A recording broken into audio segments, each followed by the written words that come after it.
বিদেশে পাচার হওয়া অর্থ ফেরত আনতে টাস্ক ফোর্স গঠন করা হয়েছে বলে জানিয়েছেন অর্থ এবং বাণিজ্য উপদেষ্টা ডক্টর সালেহউদ্দিন আহমেদ। দুপুরে সচিবালয়ে সাংবাদিকদের তিনি জানিয়েছেন যে ঋণ খেলাপিদের বিরুদ্ধে ব্যবস্থা নেওয়া হচ্ছে। পণ্যমূল্য চট করে কমানো সম্ভব না, তবে কমানোর চেষ্টা করা হচ্ছে উল্লেখ করে উপদেষ্টা এ সময় বলেছেন, পণ্যের দাম যাতে কমে আসে সেজন্য কিছু পণ্যের শুল্ক কমানোর উদ্যোগ নেওয়া হয়েছে। আশা প্রকাশ করা হচ্ছে যে আগামী কয়েক মাসের মধ্যে আরও কমে আসবে পণ্যের দাম। অর্থ খাতে এক মাসে অনেক কাজ দৃশ্যমান জানিয়ে ডক্টর সালাহউদ্দিন আহমেদ আরও বলেছেন যে ব্যাংক খাতে সংস্কারের উদ্যোগ নেওয়া হয়েছে, সেক্ষেত্রে দুর্বল ব্যাংকগুলোর দিকে প্রথমে নজর দেওয়া হচ্ছে। ফাইন্যান্সিয়াল সেক্টর অনেক দৃশ্যমান।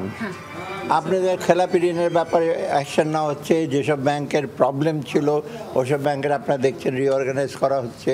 লিকুইডিটি প্রবলেম ছিল সেগুলি নিয়ে সলভ করছে গভর্নর। তবে আমরা অলরেডি বলে দিচ্ছি একটা টাস্ক ফোর্স হবে অর্থ আনার জন্য।